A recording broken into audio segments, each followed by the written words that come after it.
If you're thinking of moving to the US, if you've been living in the US for a while, if you're a Cameroonian who has any ties to the US, this video is for you.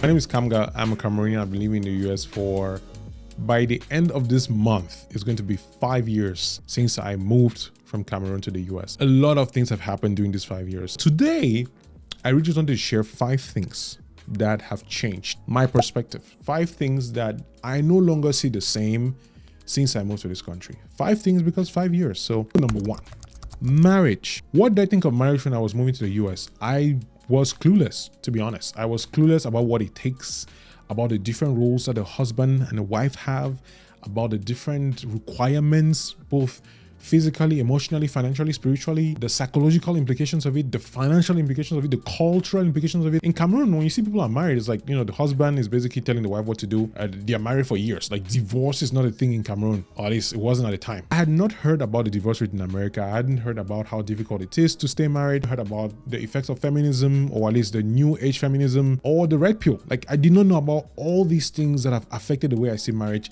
at the time. So I got married, I was 28. Things didn't work out. I experienced things that I only read about. I had to find myself through the process and discovering like, wow, this is not what I was expecting. This is not who I am. Certain things that I actually felt.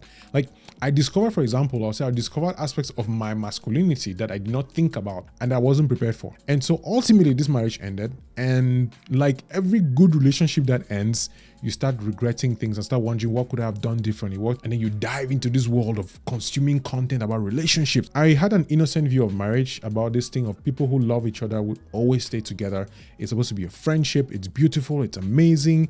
It's smooth. It just flows into whatever it is that you want. Then you just get babies and you're good. Marriage takes a lot more than just wanting to be married or being called to be married. There is a lot of personal growth involved. There's a lot of personal responsibility, and especially understanding that two people will never really know each other the way that they assume they will, and that love is a decision, and that knowing your values, knowing who you are, knowing where you're headed, knowing what you stand for, knowing your non-negotiables are extremely important before getting into marriage. But most importantly, you will not find love in a marriage if you can't find it out of it.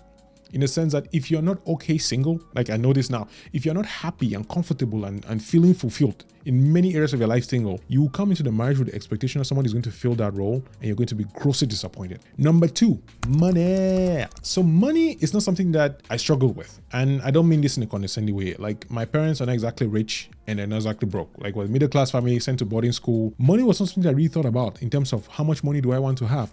How much money is required to retire?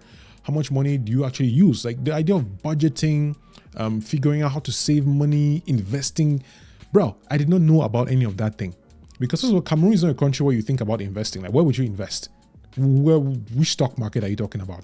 Real estate. Okay, fine. Get the millions that are required in order to buy land. But how many people actually earn millions? Most people make average, which is like 40K, which is not even enough for a taxi to get to anywhere in a major town.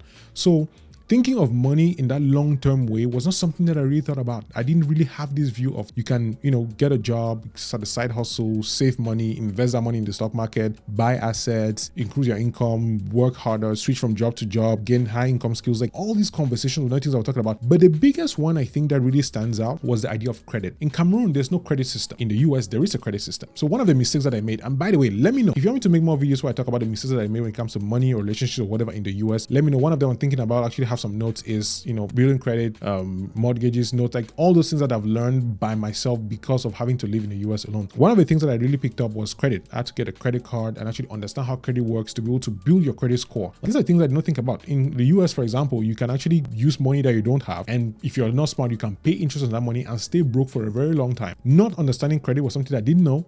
Now I do a lot better than that. I have a 700 plus credit score, and I'm very proud of it because I worked to get it. Family, friends, expectations, values, growth, death. That's number 3. When I was in Cameroon, I want to think that I took my family for granted a little bit. I could, just take a car and go visit my parents.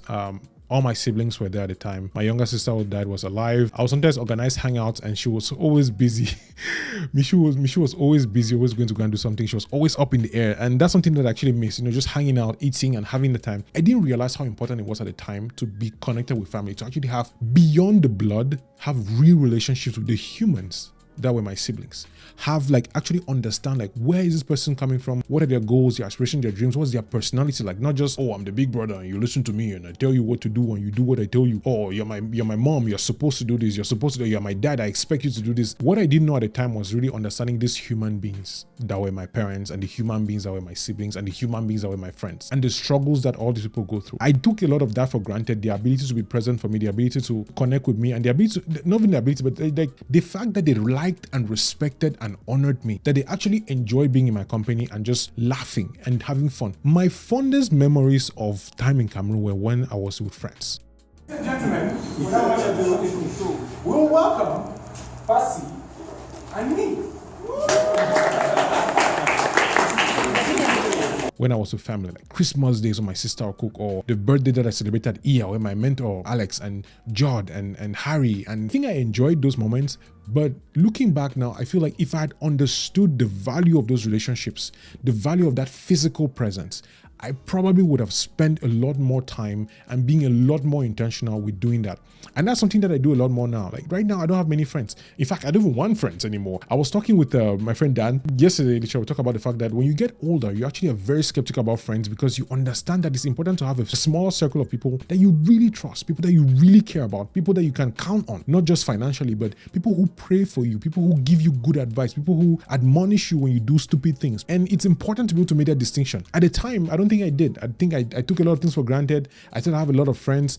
I did not really understand what it meant to have a friend, someone you could rely on emotionally, spiritually, someone who could serve different needs. Because what I noticed too, like going back to number one about the marriage, is like I relied on my ex-wife for a lot of things that were supposed to be taken from friends. And so now I see that as you need to have a circle of people that you can reach out to for whatever. There are people that you need to have when you need to have financial advice. Other people that you need to have when you're thinking about, you're studying a Bible and you need to pray. Ideally, I would like my next wife to have all those things, but I also know that she can't because she's a human being and people are very versatile in their interests. So I have learned now, at least over the past 5 years, that you need to seek the relationships that are important to you and you need to vet those relationships.